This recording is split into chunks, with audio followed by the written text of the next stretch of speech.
On July 29, 1959, Senator John Carroll interjected after Baseball Commissioner Ford Frick was testifying before the Senate Anti-Monopoly Subcommittee and said he would consider it most inadvisable for the 16 American and National League clubs to hamper formation of a third league. He added that Congress would be forced to act if the two major leagues put up any barriers. Senator Estes Kefauver then asked where the new league would get its players. Frick answered that the new league would have all development rights available to current clubs, adding that they would acquire draft rights and rights to waivers, to negotiate, trade, and purchase contracts, and to have working agreements with minor league clubs. Frick believed that with a development program, there would be ample player talent within a few years to support a third big league. On July 30th, Dick Peebles, executive sports editor for the Houston Chronicle, asked his readers, "What is a major league player?" Besides the obvious answer of it being a player who plays in the major leagues, Peebles noted there was no written examination a fellow must pass to be classified as a major leaguer.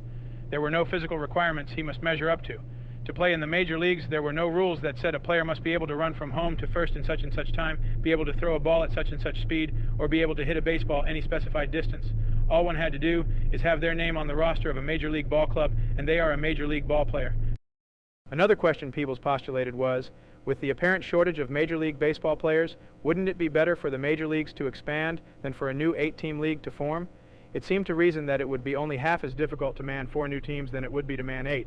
But sometimes in baseball, Peebles noted, 2 and 2 do not always add up to 4.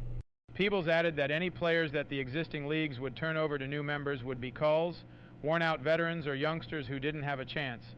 He noted that club owners were so haunted by the thought of a player they sold or traded coming back and bedeviling them that they were reluctant oftentimes to make a deal.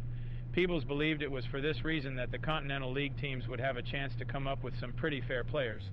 As long as the players were in a different league, there need be no fear of such embarrassment.